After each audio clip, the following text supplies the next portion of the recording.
Mobilisasi orang-orang dari berbagai negara terjadi dengan begitu pesatnya di abad 21 ini, sehingga hal ini berdampak positif bagi kemajuan ekonomi dan pertukaran budaya, namun juga berdampak negatif terutama dalam hal perdagangan manusia lintas negara, yang mana hal ini mengundang keprihatinan masyarakat internasional. Pada tahun 2000, PBB mengundang negara anggotanya untuk menandatangani surat persetujuan mengenai pencegahan perdagangan manusia. Diharapkan melalui undang-undang tersebut, penyebarluasan informasi dan kerjasama antar negara dapat bersama-sama memberantas kejahatan perdagangan manusia.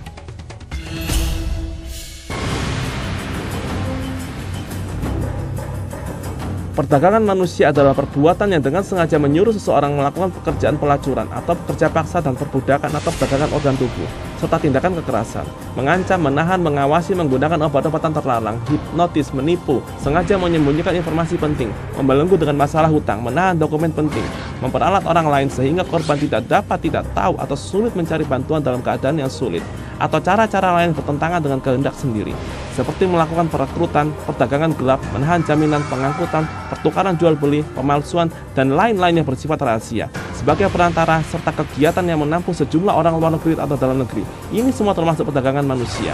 Selain itu, bagi pelaku yang belum genap berusia 18 tahun dan terlibat pekerjaan pelacuran, juga digolongkan sebagai korban perdagangan manusia.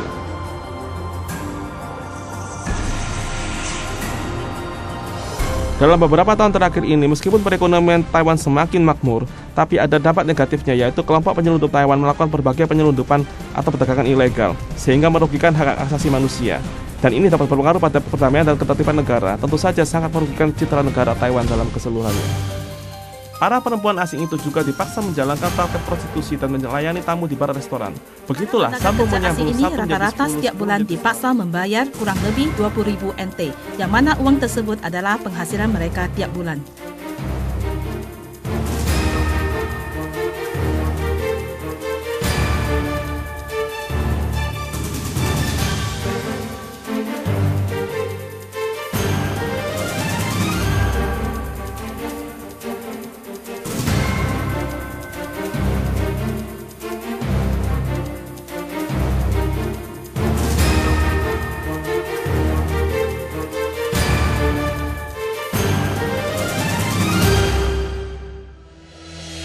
Saat ini ditemukan bahwa perdagangan manusia di Taiwan lebih banyak bersifat kekerasan seksual dan kerja paksa. Sebagian besar di antara mereka menggunakan cara kawin palsu atau alasan lain untuk datang ke Taiwan. Tenaga kerja asing juga mengalami kerja paksa oleh agensi atau majikan. Sementara itu, pihak pemerintah Taiwan juga mendapati bahwa tak sedikit wanita Taiwan yang diperdagangkan ke Jepang dengan pekerja prostitusi juga.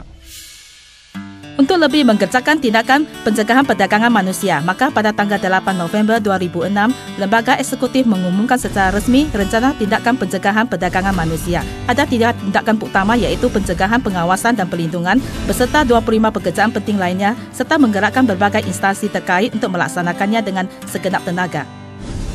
1. Tingkat pencegahan bertujuan meningkatkan kesadaran rakyat Taiwan agar lebih mengerti dan memahami masalah perdagangan manusia, memahami hak-hak pendatang luar, serta melaksanakan peninjauan ulang terhadap strategi dan peraturan tenaga kerja asing. 2. Tingkat pengawasan, yakni aktif bergerak dalam mengawasi kasus perdagangan manusia, memberikan hukuman berat kepada para pelaku dan melakukan koordinasi hubungan berbagai instansi, sehingga tentunya diharapkan agar segenap komponen masyarakat dapat melakukan strategis pengawasan ini secara bersama-sama. 3. Tingkat perlindungan bertujuan memberikan tempat perlindungan yang layak kepada para korban, memastikan keselamatan para korban, membebaskan dari hukuman dan denda, serta memberikan bimbingan serta konsultasi yang sesuai dan sebagainya.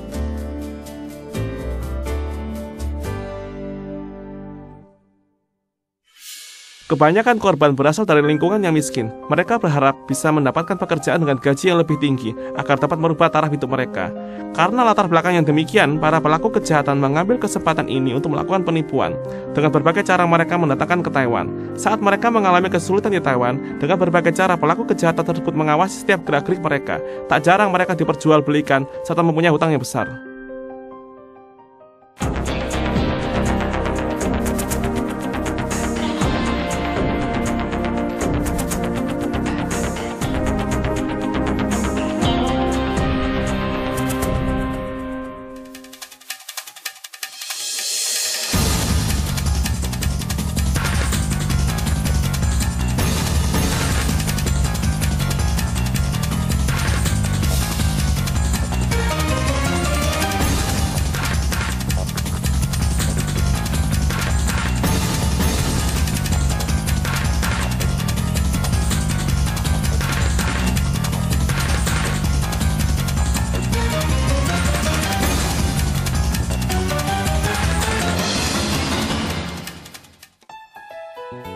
Ekspat organisasi kami pada tanggal 30 Agustus 2008 yang lalu mendapat izin dari Departemen Keimigrasian untuk mendirikan sebuah tempat penampungan yang pertama bagi korban perdagangan manusia di Taiwan. Organisasi kami lebih menekankan untuk memberikan pelayanan kepada para korban. Oleh sebab itu, keberadaan kami di tempat ini diharapkan dapat memberikan terapi pemulihan mental kepada korban, juga terapi pengobatan dan perawatan kesehatan. Karena bagaimanapun sewaktu-waktu dibutuhkan kehadirannya dalam sidang untuk memberikan kesaksian. Oleh sebab itu, kami perlu untuk mendampingi mereka. Dalam beberapa kasus khusus didapati bahawa beberapa korban mengalami trauma dan pernah dilukai, sehingga mereka sangat memerlukan bimbingan konsultasi. Karena itu, di tempat kami ini juga memberikan bantuan kepada sejumlah korban untuk mendapatkan pelayanan konsultasi khusus. Berkaitan dengan keberadaan mereka dalam lingkungannya seperti ini, terkadang membuat mereka merasa takut terhadap lingkungan masyarakat Taiwan. Petugas pengadilan Taiwan, mereka umumnya tidak berani meminta pertolongan. Dalam keadaan yang sulit ini, mereka menjadi semakin terisolasi. Oleh sebab itu, yang terpenting bagi kami adalah membantu mereka untuk dapat bekerja, serta mengembalikan kondisi fisik dan mental mereka, membangkitkan kembali kepercayaan diri mereka terhadap peradilan Taiwan, serta pelayanan profesional para pekerja sosial. Bersama dengan itu juga, kami antusias dapat memberikan perlindungan terhadap korban akan keselamatan dirinya, menghindarkan korban atau keluarganya dari pembalasan dendam para pelaku. Ketika kondisi fisik dan mental korban telah stabil, diharapkan mereka dapat membantu pengadilan untuk melakukan gugatan dan hukuman kepada pelaku perdagangan manusia. Dalam pencapaian tujuan mulia ini, pemerintah lebih menitik beratkan pada masalah menjamin perlindungan hak-hak korban serta menggalakkan tindakan pencegahan dan penyelidikan. Selain bekerjasama dengan LSM, kami juga menjalin kerjasama internasional guna memperkuat secara keseluruhan tentang sistem pengawasan dan pencegahan perdagangan manusia.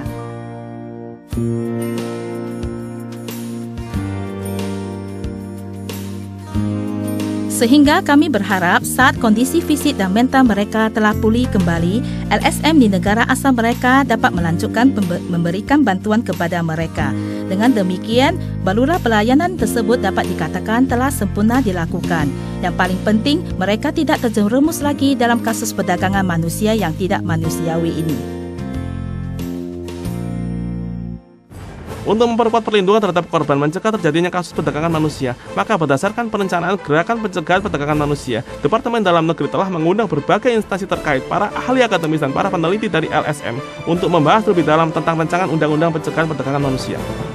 Bulan November lalu, Lembaga Eksekutif dan Legislatif bermusyawarah tentang rancangan Undang-Undang Pencegahan Perdagangan Manusia. Dan 12 Januari lalu mendapat persetujuan tentang 3 tahap keputusan undang-undang. Selain itu, tanggal 1 Juni ini, lembaga telah melaksanakan jaminan dan perlindungan hak asasi manusia. Isi dari undang-undang tersebut meliputi definisi dari perdagangan manusia, pembagian otoritas kekuasaan, tanggung jawab setiap instansi yang bersangkutan, pelaksanaan pemberian perlindungan, dan tempat penampungan bagi korban perdagangan manusia. Juga memberikan izin menetap bagi korban perdagangan manusia, serta menyita harta pelaku kejahatan untuk mengganti kerugian korban perdagangan manusia.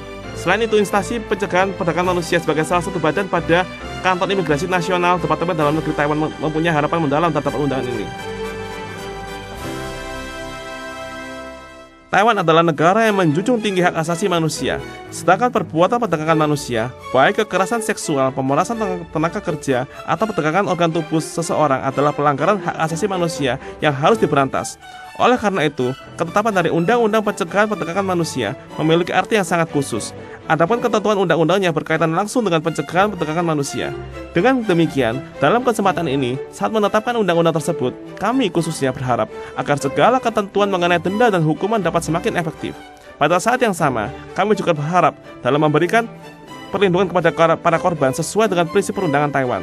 Dalam hal pengusutan perkara ini, kami juga berharap di masa yang akan datang, kami dapat terus meningkatkan pelatihan bimbingan akan memiliki cara yang efektif dalam membantu korban. Bersamaan dengan itu, kami juga berharap dapat memberikan berbagai insentif kepada para korban, agar mereka dapat membantu petugas penyidik utama untuk menuntaskan kasus perdagangan manusia. Sepanjang proses pengadilan, selain badan pelaksana mengajukan rancangan undang-undang, pihak LSM juga mengajukan berdasarkan versi mereka. Pada saat yang sama, dalam musyawarah tingkat tinggi antara pemerintah dan masyarakat umum, rancangan undang-undang ini dengan cepat disetujui setelah melalui perundingan tahap ketiga oleh Badan Legislatif.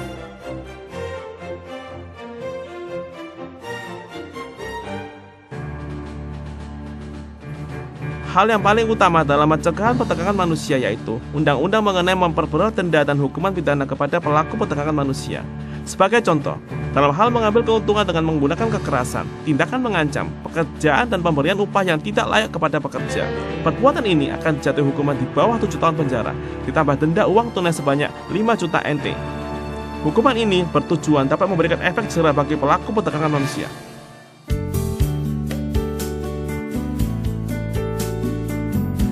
Keistimewaan lainnya dalam pencegahan perdagangan manusia adalah dalam hal memberi perlindungan kepada para korban.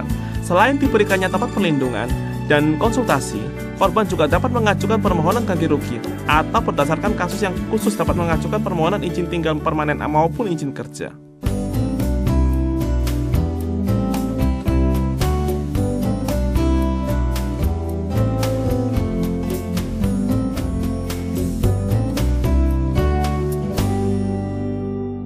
Tingkat kesadaran masyarakat umum terhadap gambaran perdagangan manusia dan perkembangan permasalahannya pada kenyataannya masih harus ditingkatkan. Dengan pemahaman seperti ini, jika dapat terus ditingkatkan, maka seluruh masyarakat kita dapat mempunyai rasa simpatik dan memahami korban perdagangan manusia. Kami dengan beberapa negara lainnya juga mengadakan banyak kerjasama agar pengalaman dari negara luar dapat menjadi masukan bagi negara Taiwan. Pada saat yang sama, juga terbentuk suatu jaringan internet lintas negara mengenai pencegahan perdagangan manusia. Kami berharap tentunya dengan kerjasama ini dapat terus ditingkatkan. Dengan begitu, kami akan lebih aktif khususnya pada beberapa masalah perdagangan manusia yang terlibat dalam penelitian akademis. Ini semua tentunya juga demi membantu kita sendiri serta pemerintah agar semakin mengerti terhadap masalah yang terkait dengan perdagangan manusia. Masalah perdagangan manusia adalah persoalan dunia yang harus dihadapi bersama-sama. Negara Taiwan benar-benar telah memahami perjanjian internasional dalam memerangi perdagangan manusia dan telah merampungkan perundang-undangannya. Sekarang maupun yang akan datang, dengan segenap usaha akan melaksanakan penyidikan dan pencegahan kasus perdagangan manusia, berdaya upaya dalam melaksanakan koordinasi antar instansi terkait, dan kerjasama yang erat antar berbagai LSM dan kelompok masyarakat. Kita berdiri tegak dalam mencapai tujuan bersama. Mengenai pekerjaan pencegahan perdagangan manusia, mulai sekarang masih terus menanti kerjasama yang harmonis antara penegak hukum, instansi terkait, pemerintah setempat, serta LSM terkait. Percayalah bahwa selama kita bergotong royong dalam kerjasama ini, pekerjaan dalam mencegah perdagangan manusia pasti akan menjadi lebih maju lagi. Kami berharap di masa mendatang, melalui hasil evaluasi mengenai pengawasan dan pencegahan perdagangan manusia ini, Taiwan dapat menjadi negeri urutan pertama yang peduli terhadap pencegahan perdagangan manusia. Percayalah bahwa dengan melaksanakan penegakan hukum dalam hal perdagangan manusia akan dapat meningkatkan keseluruhan pengawasan dan pencegahan perdagangan manusia di negara Taiwan dan tentunya dapat memperbaiki citra negara Taiwan di mata internasional.